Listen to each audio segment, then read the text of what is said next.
Welcome to The Highway with Kyle Shutt. I am just editing my podcast while I sit on my computer. Hey everybody. Boy, do we got a treat for you this week. We got the hottest band in the Iceland, the Vintage Caravan. Their singer Óskar Ágústsson sat down with me this week and we talked about all kinds of goofy stuff like smoking weed and playing guitar. You know me. If you like what you've been hearing on the program, go ahead and click that little subscribe button or that little follow bell or that little notification bird. I don't know. You know what to do. Hit every button on your keyboard and one of them is surely going to work. And if you want to go one step further and help me keep the lights on so I can keep this podcast rolling, you can find us at patreon.com/thehighway. You can get early access to next week's episode. You can get a shout out on the program. You can even get a 6-pack shout out if you throw a 6-pack of beer in my fridge, like Old Scroat McCracken this week. We also got Bastian Hellwig, Christopher Baker, Sean Arney, Kevin the Dude Guy. I couldn't do what I do without you people. I love you so much. We also got to give a lot of love to our sponsors, Heil Sound, because if you like the way I sound, it's because there's a Heil in front of me, baby. Now that's enough of the small talk. Let's do things my way. The Highway.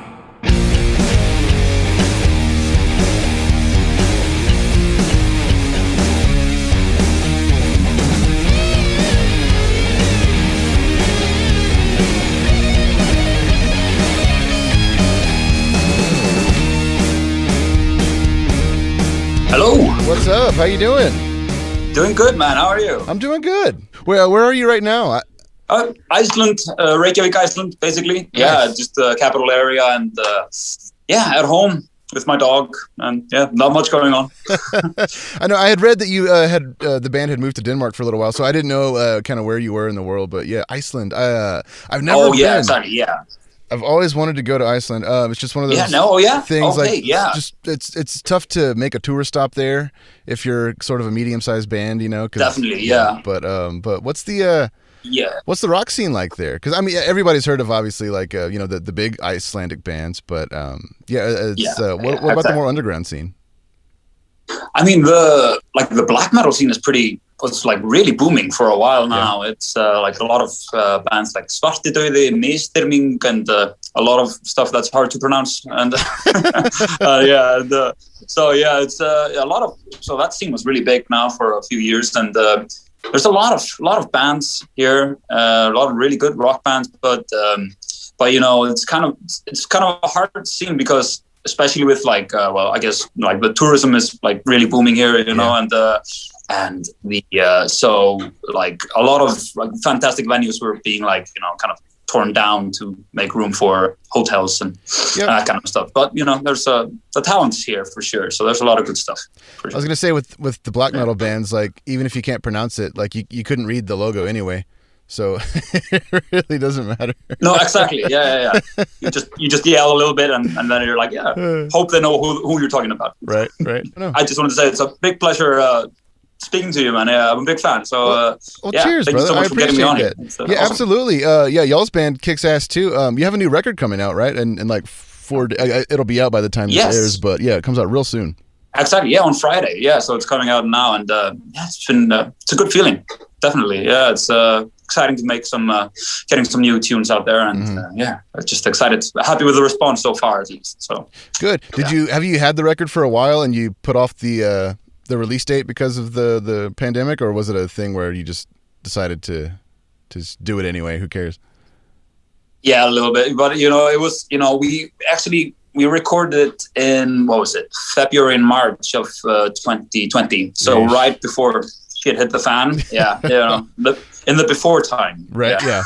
So it was. So we managed to record everything and not worry about anything. So that was a really nice thing. And then we, it was, I guess okay thing. We had all the time in the world to mix it and kind of just make it exactly how we wanted the album to sound. And actually we did it via email, which was kind of weird. We have some experience in that, but it's kind of funny when you're like, hey, can I have a little bit more kick drum? And then 5 days later you hear it and you're like, no, put it back, please. And or something, So it's It takes a while, but you know, when you but when we got in the groove and things were sounding good in 4 different devices and you know and places, then we knew the mix was in a good place. So that was what I was. That's a positive thing about it, I guess. So. Yeah, anytime we would record. But yeah, we didn't really actually. The original plan was to release the album in like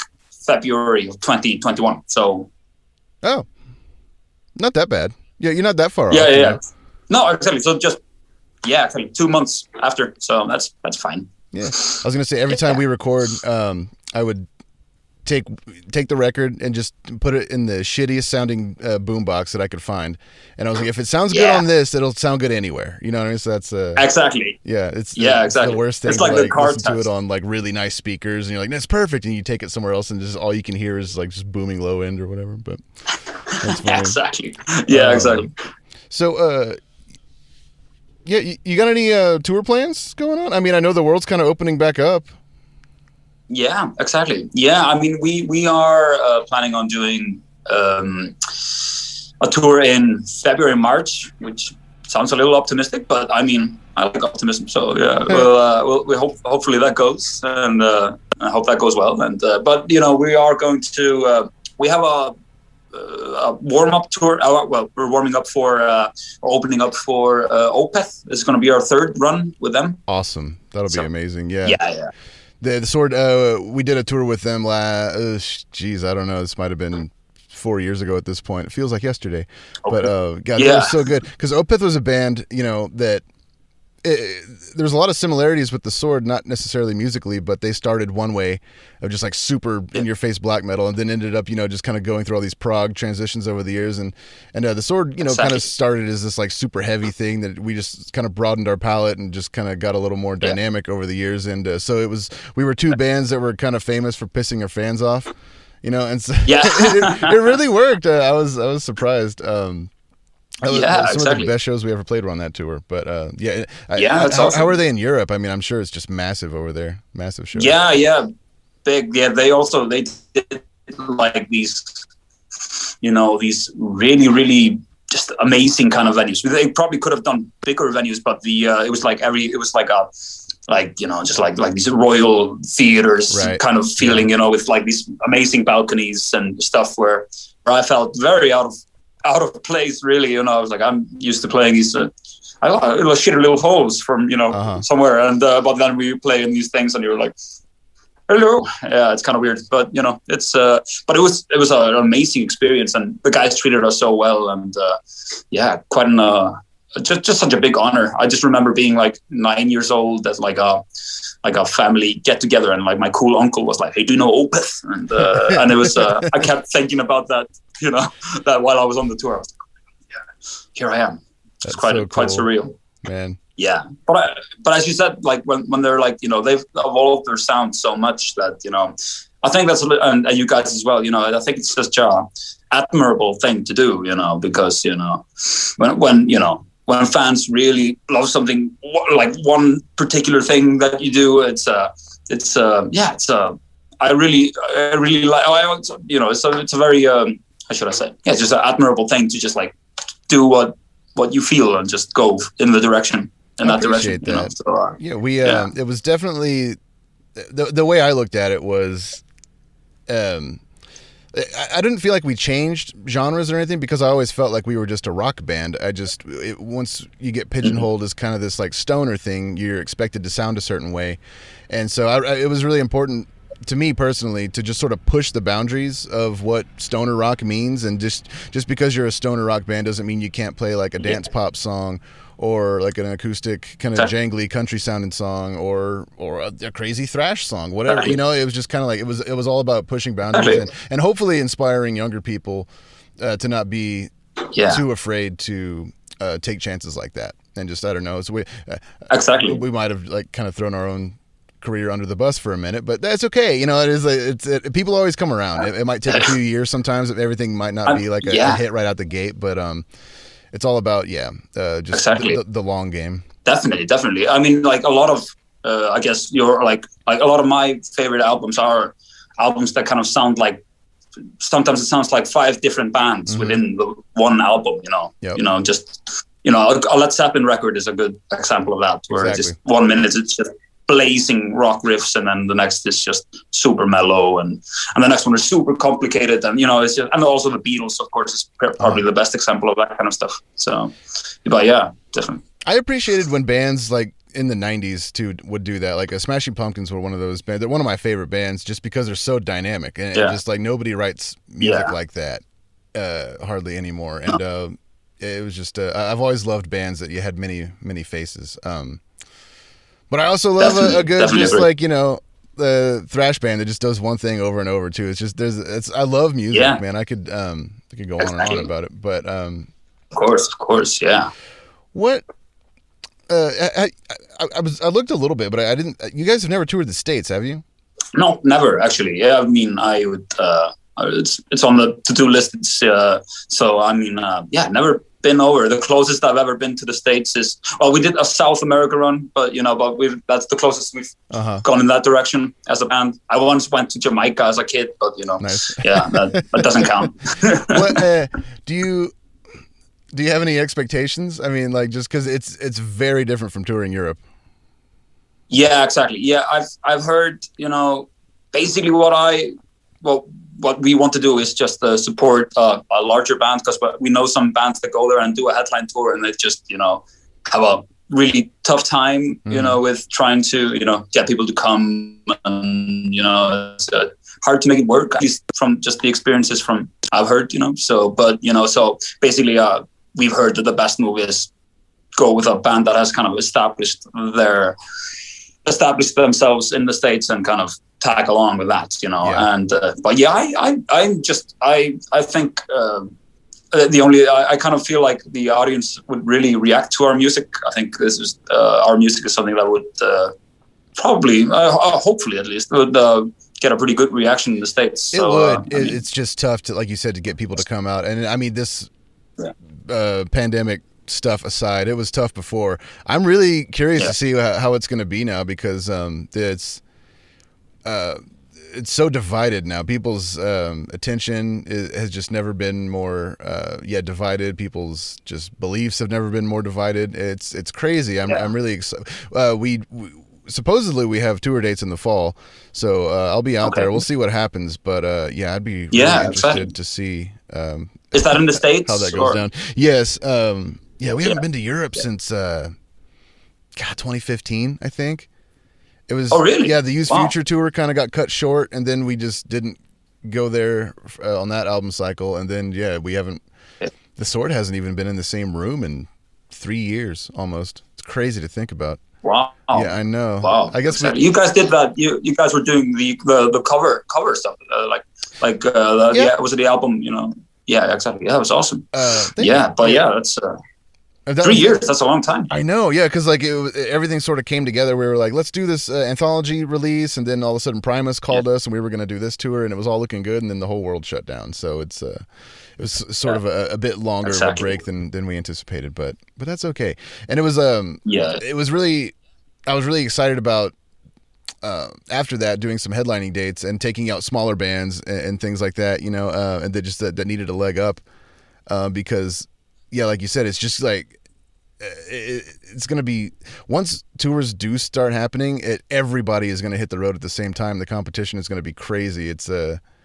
I'm really curious to see how it's going to turn out. This is the highway, so we got to talk about weed.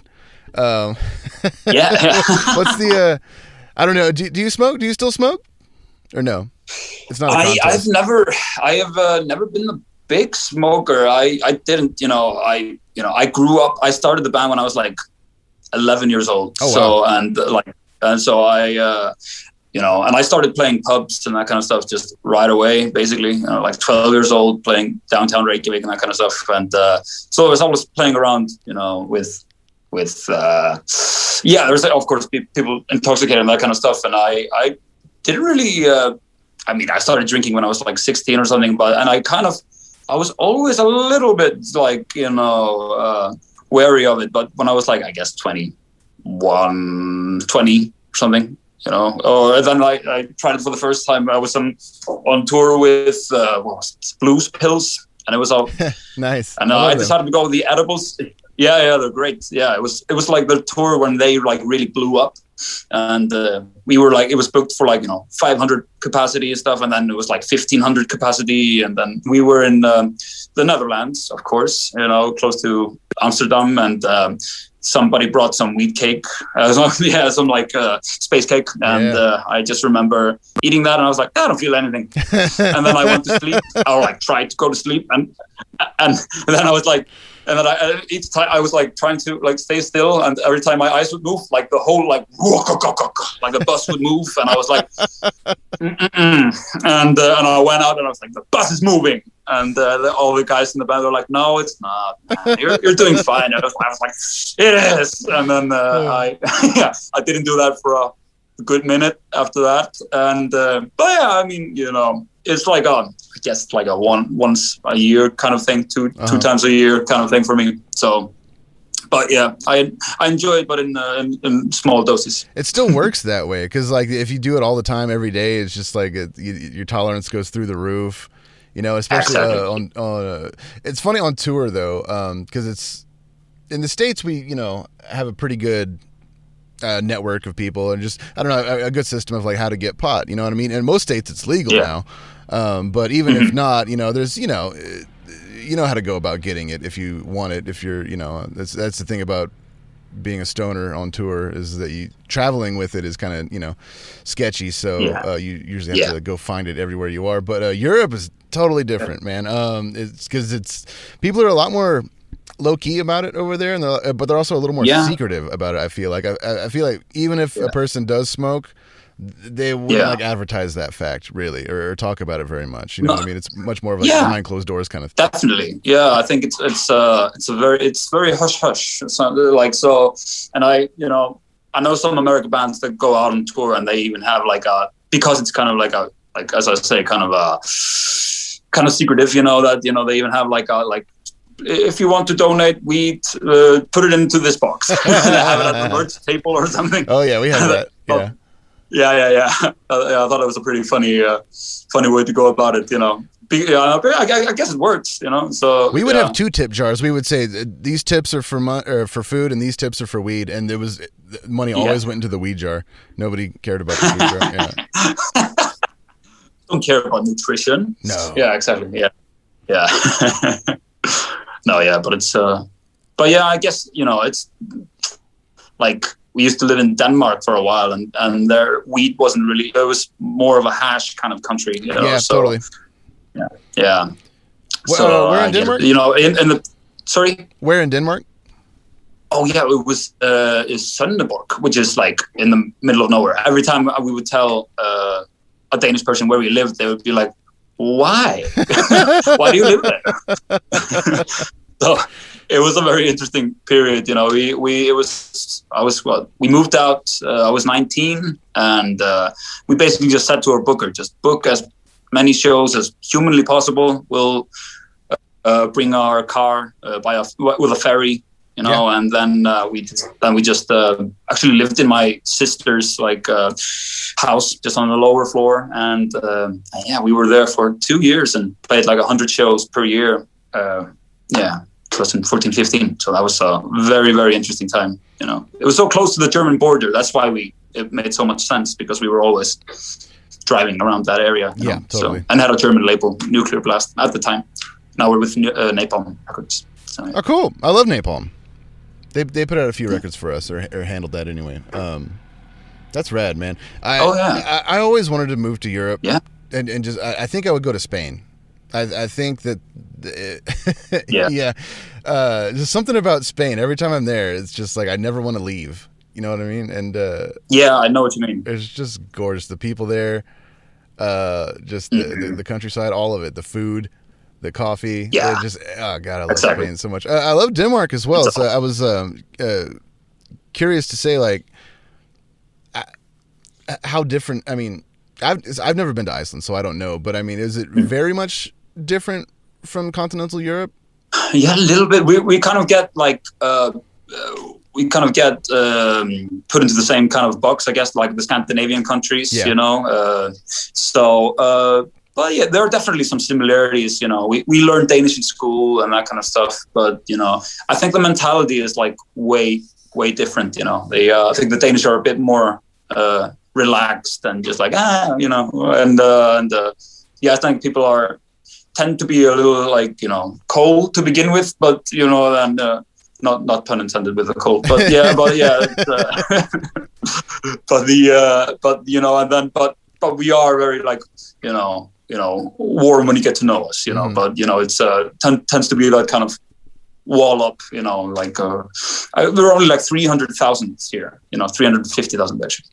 Wow. So you know, yeah, it's like a very small city in, you know, in Germany, for example, you know. So it's I think a certain kind of mentality comes along with that, you know. So maybe we're a little bit, you know, maybe more than other countries. We were maybe, you know, we're sort of fit with dealing with a lockdown, because it was like, yeah, there's a lot of snowstorms and shit here, or you're just like, let's sit this out, you know. That's really maybe cool. Not to this extent, but you know what I mean. Yeah. It is. Yeah. I don't know about the smaller cities in Denmark, but every time I'm in Copenhagen or especially at like a big festival there or something, I get the sense that it's a lot more of like a melting pot. Like there's like hardly anybody there is from Denmark. Like there's people from Egypt and just Belgium and everything like that. Whereas in Iceland, it's pretty much just Icelandic people, right? I mean, yeah, it's quite, there's I mean, of course there's a lot of you know, a lot of foreigners that live here and that stuff, but definitely Denmark is such a melting pot, you know. And even like just the amount of Icelandic people that live in Denmark is like quite amazing. In that small town that we lived, it was like a huge Icelandic community there. That's, you know, really cool, because actually it was really fun, you know. So but yeah, I mean, yeah, we're kind of, you know, how should I say, like secluded a little bit, you know, kind of like we're like just kind of minding our own business over here. Yeah.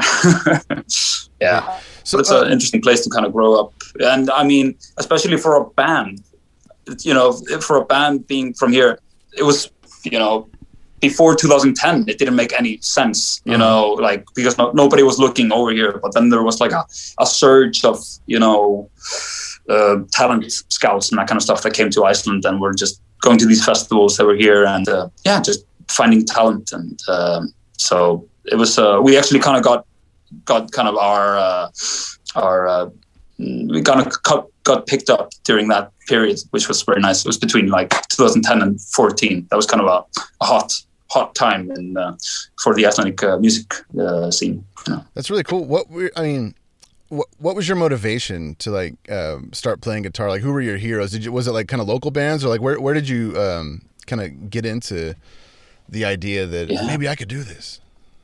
Yeah, exactly. I mean, I think I started playing guitar when I was 9 years old. I'm born in 1994, 26 now, and I actually, it's a pretty funny story. I was kind of interested, and then I watched the School of Rock with Jack Black. That's a great movie. And I was like, I know, it's so good. And I watched it for like, you know, for like a year or something. And then I got the kind of epiphany, like, if those kids can do it, I can do it, you know. And, you know, I thought it was just such a inspiring thing. And I just remember going out to to school, and I was like, who wants to join a band? And that kind of stuff. And, you know, and from that, I just started, you know, it was really fun. You know, there was like 7 people that came to my house later that evening, and we were all like, of course I didn't have a drum set. Somebody was playing my cupboard as a drum set, and pots and pans. And, yeah, it was really, really fun. And then, you know, I just got into like Black Sabbath and Kiss to begin with, and then my dad was like, okay, if you like this, then you probably like these guys. They came here in 1970. They're called Led Zeppelin. And I was like, oh, okay, yes, nice. And so I got into that, and then I started digging around a lot, and I got really like heavily into Rush. Rush is one of my favorite bands of all time. Oh yeah. So yeah, Rush, and I don't know. That's kind of, you know, I started going into a lot of like kind of obscure kind of 70s, 60s like bands, and like even the Icelandic 60s, 70s scene was really, really cool. You know, there are some fantastic bands like Trúbrot, which made an album called Livun, which is like a concept piece which is just probably my favorite album of all time. I can send you the link. Please do. But I'm there's really interested in hearing music from there, just because, like, I mean, everybody knows, Bjork and Sigur Rós and all that, but like as far as like Icelandic just rock music and psych stuff like that, I would love to hear more of that. It's just it just never it kind of rose to the surface over here, or on most people's radars anyway. Yeah. No, exactly, for sure. And I mean, we like the town that was closest to the airport and like the army station, they were really influenced by like American culture, because like the Americans were had a army base here in Iceland, so a lot of the people living there, closer to the army base had like better, more English abilities, I guess, so like the lyrics were better if you were from that town, and really a lot of really cool kind of proggy kind of bands that came from Iceland, especially one called Þursaflokkurinn, which has kind of like a focus kind of vibe to them, and it's really, really, they kind of blend like a Icelandic kind of folk flavor to like the prog rock thing, and it's really, really cool. So Þursaflokkurinn. It's impossible to tell a Icelandic band name and then expect somebody to go and Google it, but I can send you some links, of course. Just send links, write them down, I'll put them in the show notes, and just give people some new stuff to listen to. That's really cool, man. Awesome. It was I've definitely noticed in Scandinavia, like some bands will just choose to sing in English just because of the greater reach that you can get, I guess. But is that a thing in Iceland? I mean, like, because I don't know, just like the language barrier. Like, is there like a split between Icelandic vocal bands and just English vocal bands? Yeah, I mean, there's a bit of both, and it was kind of frowned upon, I think, back in the day, because people like Icelandic people are quite, how should I say, they really want to preserve the language. They find, instead of just saying, TV, they go sjónvarp, they invent new words to kind of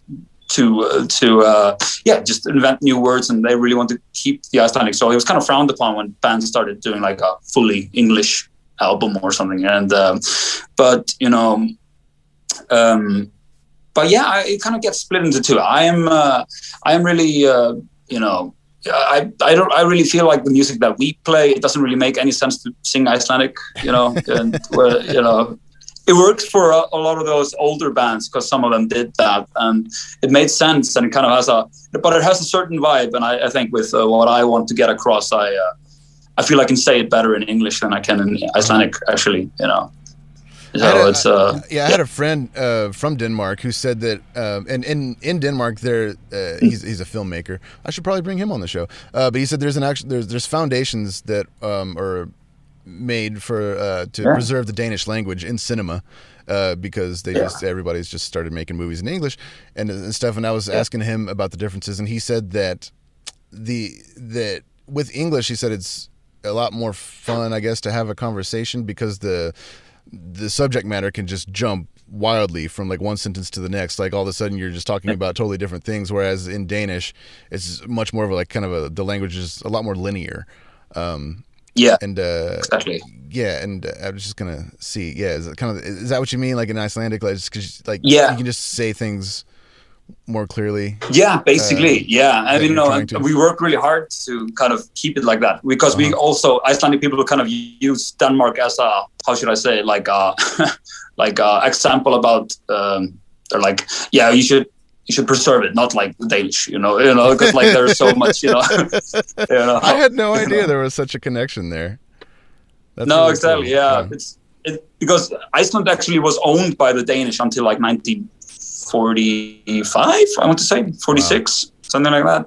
So we're a relatively young nation. And I mean, it's kind of funny when you think back and, around like, even at that time, people were still living in mud huts. Like these kind of things where, just grass on the roof and it's just a hole in the ground, basically. Wow. So, so there's still people living like that, so we have come a long way for sure. It's kind of, it's the Viking age and all that kind of thing that we kind of hold on to, and it's like Viking everything here. And it's like Viking kebab or Viking, fucking gym or whatever.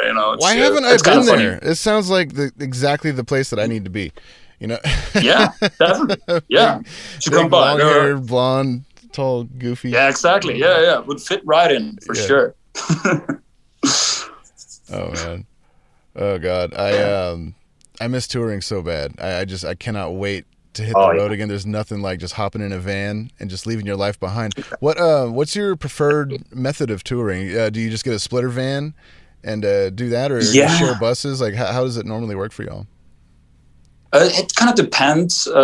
Depends on what we're doing. Like sometimes we just do like shorter runs, and then we do like longer runs, and then we've been doing nightliners from for most of the bigger ones, but then we also do like a mini nightliner thing, which is definitely better for the wallet. And so we do that, and but then we do the UK, and then we've done a mini nightliner there, but for the most part we it's a sprinter, and then we just stay at hotels and that kind of stuff. So, but I mean, it's kind of funny that I even miss just checking into airports. I miss everything about it. It's like the most boring shit. It becomes really I don't know, a very just a thing that I really want to do again. It's just fantasizing about airports. I never kind of imagined. I know, dude. My favorite thing to do is to just get to the airport early, find a bar, and just sit there and just drink tequila, and just wait for the flight, and then just go and city to city too. My favorite thing to do after the show is just to go find a local dive bar and just park it. You just at a stool and just get to know the locals and stuff. I've always felt like the local bar is the best place to get to know a city, because the whole city comes to you. You know what I mean? You're gonna meet people from all over the place, and they're all gonna have different stories. If you kind of go out adventuring in the city, you might see some cool things and stuff like that, but I've always felt like I learned more by just going to a pub and having some beers and getting to know the locals and stuff, and I miss that so much. I've done it to death in the States, and the States is so much different than it used to be, but still Europe was always just really inspiring for me. I miss being over there, and Australia too. Have you ever had the pleasure? Oh no, I haven't. It's just one of those things that we've planned 3 times to do it, and sometimes always somehow always on the last step something falls through, and you're like, okay. So, but I hope we can go there as soon as possible, because I just do great. Heard people such amazing things. Music. Yeah, for sure, man. Oh, yeah. One day. Your time is coming. I promise. You got a new record out. The world's opening up. It's gonna happen. Exactly. Yeah, for sure. Man. Yeah, it's just really about time. But I'm happy that we're able to release this new album now, and just at least get something out there, get a connection, going, and it's just I think it was funny. It was a few months ago, because I had been kind of oh well, that's just how it is, and that's fine. And then at one point there was restrictions, we're back down to 10 people, and I was just no, not anymore. I don't want to do it anymore. I just flipped out here for 10 minutes, and then I was okay, I'm fine. Yeah, okay, I'm good. Yeah. But yeah, it's just about time to. We're a live band, and we're supposed to be on the road, So it's weird to waste this time, kind of. But that's just how it is. Did you dabble in the online performance or anything like that, live streams, or have you just been kind of locked down? Yeah, we did that a bit. Yeah, we did I think 4 of those actually, and the last one we just did 3-4 weeks ago. It was quite interesting actually. We did it was a pre-recorded one, because we wanted the production and sound, everything to be really good, and just do that was the first one that wasn't free of charge. So we did that one, and it was it was so funny, because we announced it at at the same time as the news got out that a volcano was volcano o'clock right now. There's a volcano erupting just soon. And we, of course, had the fucking, we were playing in the town closest to the source of the volcano. We were shit. perfect, and but we managed to play it because it was like what 3 weeks of earthquakes that we had, so it was it was intense, like it was just like every now and then you would hear, and then buff, your house would like like somebody would fucking like a car kind of just drove into it or something, and it was like that for crazy. That's for 3 weeks, like with few hour stops, of course, but it was just like it was quite intense. And then the volcano erupted. What was it, 3 weeks ago or something? Man. So it was quite an experience. Even when we were playing the live stream, there was like the place was shaking and stuff. So pretty crazy. That's wild, man. Yeah. I've never experienced that. We the closest I came, I guess, was we went to Christchurch in New Zealand. In between, there was like a huge earthquake that rocked the city, and then we went there and played some shows, and then like a week later, another huge one hit and just devastated the city. And so we kind of got in there, but apparently there were a lot of aftershocks that you could feel in the hotel room. But I got so drunk the night before that I slept right through them. I didn't feel anything. So I woke up to like all the walls in the hotel that we were staying in like had cracks in the foundation and stuff like that. That like I woke up and I was like, oh shit, must have had an earthquake last night. Jesus. Hope I didn't do that. Yeah. Oof. But no. Yeah. Luckily, the houses here in Iceland are kind of built to kind of withstand this shit. So it's like there's so much like Mother Nature goes pretty nuts when it comes to Iceland. So it's so we're kind of used to it, But fortunately, it's also a very small volcano as well. It's not like the one where we had back in 2010 where we shut down air traffic like all over everywhere Europe for like 6 weeks. Yeah, it was crazy. I remember that was when we had just finished touring with Metallica at that point, and and one of the deals was that? It was great. It was an awesome tour. I mean, that was a just obvious game changer on many levels for us.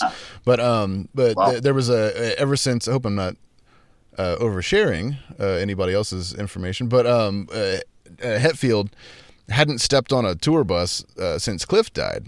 And that was always his thing. He's like, I don't ride buses anymore. We're just going to fly everywhere. And then when we were in Chicago, we were playing our own headlining show, and Metallica came to see us. And then after that, we were just hanging outside. I was like, we're going to go on the bus, smoke some joints. Y'all want to go? And we all kind of went on. And then Hetfield looked at me and he goes, I haven't been on a bus in 25 years, right? And I was like, oh, right, shit, okay. And then he was like, all right, let's go. And then so our bus was the first bus that he got on in a while. But then whenever that's amazing. Whenever that volcano erupted and it shut down all the airports and everything, Metallica still had like 30 tour dates done. So they all got on buses. Hetfield got back on a tour bus and finished out the tour. Wow. I was like, that is crazy. That's amazing. I know. So, exactly. All due to Iceland. Yep, it is. Yeah. It really is. Yeah. They played here in 2004 or something. I was going to go, but I was, what was I? I was 9 years old. Did all 300,000 people show up, or was it? Basically, it was the largest show that had been maybe it's ever been in Iceland, and it was only like I want to say 16,000 people showed up. I think that's the biggest show that's ever been here. So that's cool. It was it was pretty crazy. My sister went and had a great time, and I was very envious. My first show was Deep Purple here in 2004. Actually, that's so cool. Yeah, that was awesome. Yeah. I passed out during the show. It sucked. From what? It wasn't like Beatlemania, I swear. It wasn't like woo, and but it was me being so excited that I decided not to. I didn't decide. I was so excited that I didn't eat. I had been listening just to Deep Purple for like 4 months and just like hyping up, and I was so excited. And then they were like, "Okay, we're gonna play some of our greatest hits," and I was like, "Out." Oh. Yeah, that sucked. I'm so sorry. Oh my god. Yeah. My first show, first show that I paid my own money for was Bush. This would have been in 1995. Bush and Goo Goo Dolls, actually, before they were like this ballad machine. They're actually a pretty ripping punk band. That was I think I was like 11 years old or something like that. But yeah, it was supposed to be No Doubt, but then they got called out, and then Goo Goo Dolls got replaced. So yeah, Bush and Goo Goo Dolls. That's me. That was my first show. Wow. First show that I paid my own money for. I did see concerts before then, but it was mostly like American country music and stuff like that. Does any of that stuff make it over there? Is it all popular or at all, like country music in any era? Not really. I mean, there was a 70s Icelandic band that kind of did that thing called Brimkló, but the American country stuff never really made it. I mean, it's very underground when it comes to that stuff. But of course, there are some songs that have, of course, a very strong country flavor. But I wouldn't say maybe like full on country, like. So yeah, no, not that big actually, but you're from Austin, Texas, right? I lived there for a very long time. Yeah, I sort of live on the road now, just kind of wherever I please. But Austin is a lot different than it used to be. The Texas mentality is like if somebody buys a building, they just bulldoze it and build a new one. And then after 20 years of that, it's literally not the city that I moved to. It's a completely different looking feeling city. It's really crazy. And the people there, I'm not knocking it. I mean, it's kind of the cool thing to do to say like, oh, Austin sucks now. But it's just different. It's like a rich kid's playground. And it's just a different kind of city. It's not really the live music capital of the world anymore. It's more of like it's more of like a food capital. I feel like it's more of a food town. People like to go out and dine and have drinks and not crowd into a tiny club and get all sweaty and wait in lines and things like that. It's a very convenient city if you have the money for it. Yeah, yeah, exactly. Yeah. I mean, compared to Iceland, it's probably relatively cheap. I guess we are getting a beer is like, what is it like? I don't know, like $9 or something. $8 for a beer. So yeah, it's not that far off. But yeah, I mean, it depends on where you go. But $6-7 or maybe more. You should get a beer. I'm bad at math. No worries. All right, yeah.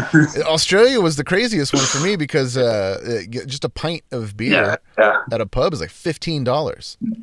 It's just out of control.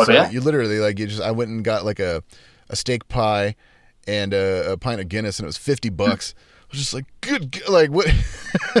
Oh man! How do you take a girl on a date here, man? Like, my goodness, it's so expensive. But the weed was the same price. Exactly. Yeah, I was happy with that. I was like, okay, well, as long as we can still get some decent weed over here for the same price. Exactly. Yeah. Yeah. How is the?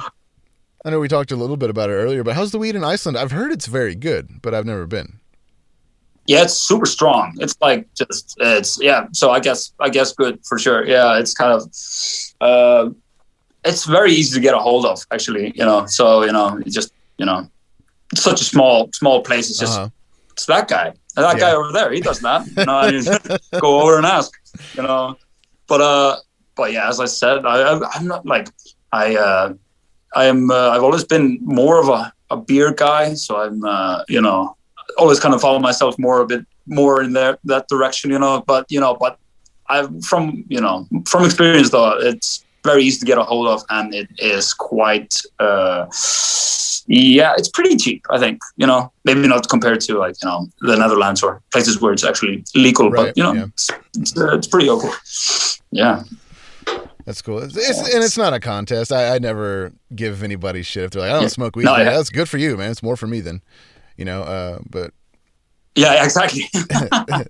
Being on tour though, it's it just, I don't know. I actually don't smoke all that often anymore. I smoke at night, sort of, just after I've gotten my whole day's activities done and everything, and I kind of smoke to unwind instead of just all day long like I used to. But on tour it's kind of tough because then it's just like, well, you wake up a little hungover and you have a 9-hour drive and it's like, well, we might as well smoke this weed because can't take it with us, and then next thing you know, you just end up smoking all day every day again like a 19-year-old.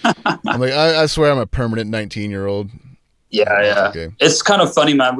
We have this rule where we play completely sober. Yeah, we're very boring like that. So it's like, you don't, we're always like, like, I guess probably it stems from being, 12 years old and playing at a bar, and of course you're like, of course not, of course I don't do this, and then and then with time it was just like you just kept on being in that kind of vein where it's like, I don't know, I just really wanted the because I can't play and if I have a beer, my technicality just goes down 10% with each sip. It sucks too because you think you're better, like you're having more fun. You're like, I'm killing it right now. But then you go watch video later and you're like, oh man, exactly. Yeah, maybe I shouldn't do that. I appreciate it's like, that. Why am I playing behind my head? I don't do that. Yeah. But I do. I usually have some beers beforehand. It just kind of, I don't know. It's just to each their own. I mean, it kind of greases the wheels for me. That's one of those things you have to practice it. I think you have to. Yeah. I remember I saw Pantera. This was 96 maybe. Dimebag did this trick where he flipped his guitar sort of to where the strings were facing the floor, and he put the bottom of the guitar on his belly, and it put a shot glass, like a plastic cup full of whiskey, on the headstock, and he just sort of leaned back until the guitar like dipped all the way up so he could catch the shot glass with his mouth and throw the whiskey back like that. And I just remember thinking, I was like, how many times has he done that to where he can just do that every time? Like, that's some like the marriage of alcoholism and guitar playing. That is yeah. That is extreme. But man, you're lucky to have seen Pantera. They were good. One of those bands that I mean, I wish I could have seen them. But it was brutal. It was the only time I ever at that time I thought I was going to die. I don't remember how old I was, 12, 13, 14, I don't know. But they started, because I really wanted to be in the pit. I was like, I'm going down there. I'm doing it. I'm hard. I probably looked like I was 10 years old. But yeah, they started like right when Dime went into Walk, it was just like down, down, down, down, down. And the whole place exploded, and I was like, I need to get the fuck out of here right now. And I turned around and ran, and I think I lost a shoe. I actually had some airwalks. I lost one of my shoes, and I turned around, and my friend had picked it up, and he was running with it. So I with one shoe ran out of the pit. Thought I was gonna die. It was a great show though. Man, wow, that was a really good time. Yeah. I know. Yeah, I know that feeling all too well. You're like, I can handle this. Then you go and do it. You're like, I cannot handle this. And I need to leave. I even had like, it was such an unexpected experience. There was like a reunion band, thing here in Iceland. I went to this festival, and there was a rap band called Caravan, which were pretty big in the early 2000s. And I was like, oh, this is entertaining. I remember this. And then at some point, just everything, they play their main song and everything just goes absolutely nuts. And this has never happened to me before, but like people were just pushing each other from both sides, and I was stuck in the middle somehow. And I wasn't touching the ground anymore. I was like, people were like, I was like, yeah, it was so weird. I was just in air, like I was just being squished between these two forces, and I was just like not touching the ground. And I had like a army jacket on, and it like latched onto some girl's hair that was there. She was in the other, like she was like right here, and then oh my god, and then like I felt that we were going from each other, and it was just like whoosh, and I just had a lock of hair in my fucking on my coat. Oh yeah, it was ouch. That was fucking gnarly, actually. Be careful at Pantera shows and Quadashi shows. Yeah, right. I mean, I can't wait to be terrified for my life again at a concert.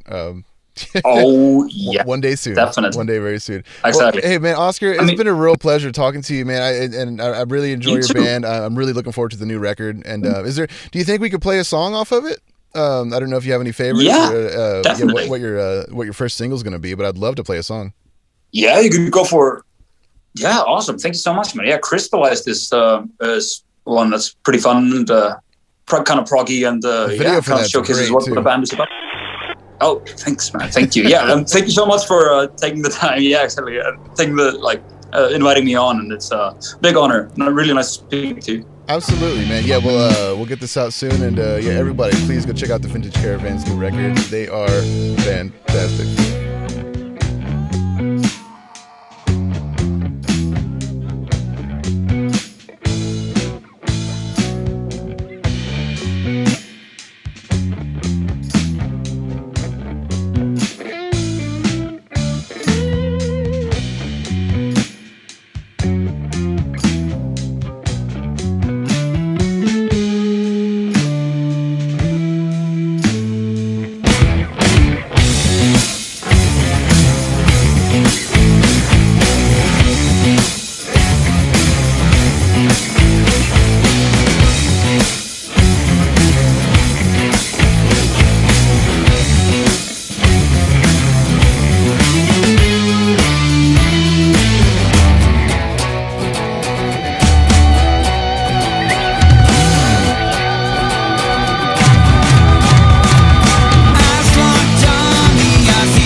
Thanks so much for tuning into The Highway this week. A big shout out to Reverend Guitars, Railhammer Pickups, and Earthquaker Devices. If you liked what you heard, you can follow where you can follow, subscribe where you can subscribe, and if you want to go one step further, you can support us on Patreon at The Highway with Kyle Shutt. For a few bucks a month, you can help us keep this party going, get early access to next week's episode, and even get yourself a shout out.